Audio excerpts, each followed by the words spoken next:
நமஸ்காரம். திருக்குறள் அறத்துப்பால் 5ஆம் குறள். இருட்சேர் இரு வினையும் சேரா இறைவன் பொருட்சேர் புகழ் புரிந்தார் மாட்டு. இருள் சேர், இருட்டு சேரும்.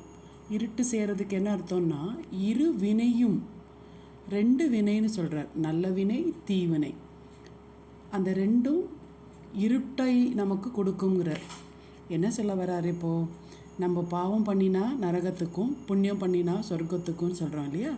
அந்த 2 கணக்கும் தீரும்போது தான் நம்ம முக்தி அடைய போகிறோம். அதை எவ்வளோ எளிமையாக சொல்லிட்டார் பாருங்கள். இவ்வாறு இருவினையும் சேராத, இருவினையும் அண்டாத இறைவன் பொருட்சேர் புகழ் புரிந்தார் மாட்டு. இறைவனது பொருட்சேர்னா உண்மையான புகழை தெரிஞ்சிருக்கணும். அவரது மெய்ஞான பொருளை உணர்ந்தவர்களுக்கு இந்த 2 வினைகளும் சேரவே சேராது அப்படிங்கிறது. நல்லது பண்ணால் புண்ணியம் வரும், கெட்டது பண்ணால் பாவம் வரும். இது எப்படி இந்த 2 வினைகளும் சேராது இருக்க முடியும்? அதுக்கு எப்படி ஆண்டவன் நமக்கு அருள் புரிய முடியும்? கெட்டது செய்யாமல் இருந்தால் தீவினை அண்டாது, அது நமக்கு தெரியும். ஆனால் நல்லது செஞ்சால் நல்லது வரதானே வரும் அப்படின்னு கேட்குறீங்களா? இதுக்கு தான் கிருஷ்ண பரமாத்மா சொல்கிறார், எல்லாத்தையும் எனக்கு அர்ப்பணம் பண்ணி செய், நான் செய்கிறேன் அப்படின்னு நினைக்காம, இன்றைக்கி ஒரு நல்லது நம்ம செஞ்சோன்னா அது பிகாஸ் ஆஃப் யோர் கருணை, உனது மகிமையால் அப்படின்னு நம்ம நினச்சி சொன்னோம்னா அந்த நன்மையுடைய வினையும் நமக்கு வராது. அப்போ 2ம் பேலன்ஸ் ஆகி முக்திக்கு நம்ம போவோம்.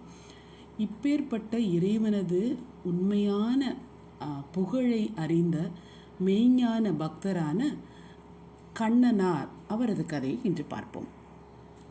கண்ணப்ப நாயனாரின் கதையைத்தான் சொல்கிறேன். பண்டொரு காலத்தில் திண்ணன் என்று ஒருவர் இருந்தார். அவர் ரொம்ப பெரிய ஹண்டர். அவரோட ஃபேமிலி ஒரு சின்ன வில்லேஜ், ஆந்திர பிரதேஷில் ஒரு சின்ன வில்லேஜ். அந்த வில்லேஜை சுற்றிலும் மலைகள் தான். இப்போ இருக்கிற திருக்காளஹஸ்தி இருக்கு இல்லையா, அதுக்கு பக்கத்து இடம்தான் அது. அந்த இடத்துல அவங்க வாழ்ந்து வந்துட்டுருக்காங்க. இந்த திண்ணன் சிறு வயதிலிருந்தே ரொம்ப பராக்கிரமசாலியாக இருந்தான், பெரிய ஹண்டராக இருந்தான். அவனோட குலத்தொழில் அதுதான். இப்படி இருந்துட்டு இருக்கும்போது ஒரு நாள் அவங்க அப்பா மலை மேலே உச்சியில் இருக்கிற ஒரு கோயிலை பற்றி சொல்கிறார். அது சிவன் கோயில்ப்பா, அங்கே கார்த்தால பூஜைக்கு ஒருத்தர் வருவார், அவர் பூஜை பண்ணிட்டு போவார், உனக்கு எப்போ வேணாலும் நீ போய் சேவிக்கலாம்.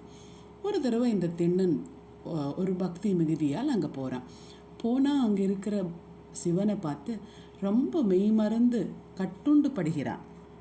காதலால் கசிந்துருகின்னு சொல்கிறார் இல்லையா, அது மாதிரி அவனுக்கு ஒரு ஈடுபாடு வந்துடுது. அதனால் அவன் என்ன செய்கிறான், அவன் என்னெல்லாம் பண்ணுறானோ, ஃபார் எக்ஸாம்பிள் ஒரு மானை வேட்டையாடினாலும் சரி, புளியை வேட்டையாடியும் சரி, என்ன இருக்கோ அதை எடுத்துன்னு ஒரு நல்ல அங்கே இருக்கிற இலைகள் எடுத்து வச்சு அது மேலே இறைவனுக்கு படைச்சிட்டு அதில் பாக்கி இருக்கிறத அவன் எடுத்துகிட்டு போகிறான். இதையே அவன் வழக்கமாக பண்ணுறான். அந்த கோயில் பூஜாரி கார்த்தால அவருக்கு இது என்னடாது அபச்சாரமாக இருக்குது, மாம்சமாக இருக்குது, இறை துண்டாக இருக்குது, இப்படி இருக்கேன்னு சொல்லி தினமும் மூக்கை பொத்தின்ட்டு அந்த இடத்த க்ளீன் பண்ணி அவர் மலர்கள்லாம் போட்டுட்டு போயின்னு இருக்கார். இது இப்படியே தினப்படி ஒரு நாள் நடந்துகிட்டே இருக்குது.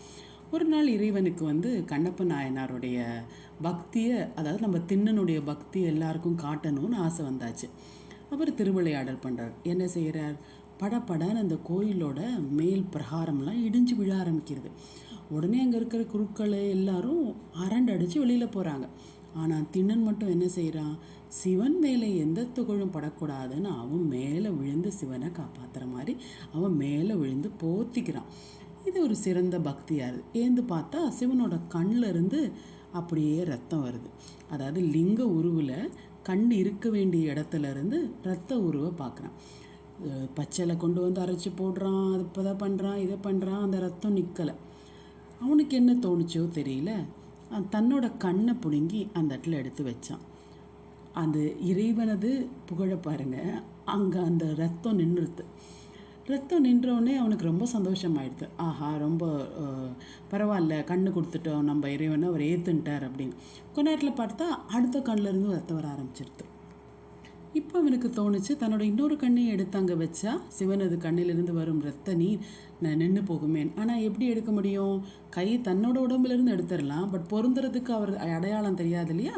அதனால் தன்னோட கால் கட்டவரலால் இறைவனோட கண் இருக்கிற இடத்துல கட்டவரலை வச்சு தான் கண்ணை நோண்டி அந்த இடத்துல வைக்கிறானா கண்ணப்ப நாயனார். அப்போ இறைவன் பிரத்யட்சமாய் அவரோட பக்தியை மெச்சு அவருக்கு முக்தி கொடுத்ததாக வரலாறு. இறைவன் மிகுந்த வல்லவை பொருந்தியவர். அவர் திருமால், பெரியவர், மிகப்பெரியவர், அளவிட முடியாதவர் அப்படிங்கிறதுலாம் அவரோட புகழ் நமக்கு தெரியும். ஆனால் மெய்ஞானமாக அதை உணர்ந்து கொள்பவருக்கு தான் இந்த 2 வினைகளும் சேராது. அப்பேற்பட்ட மெய் பக்தர்களுக்கு முக்தியான வாழ்வுண்டு என்று சொல்கிறார் நம் திருவள்ளுவர். இதே போன்ற பக்தர்கள் உங்களுக்கு தெரிந்தால் நீங்களும் கமெண்டில் போஸ்ட் பண்ணலாமே.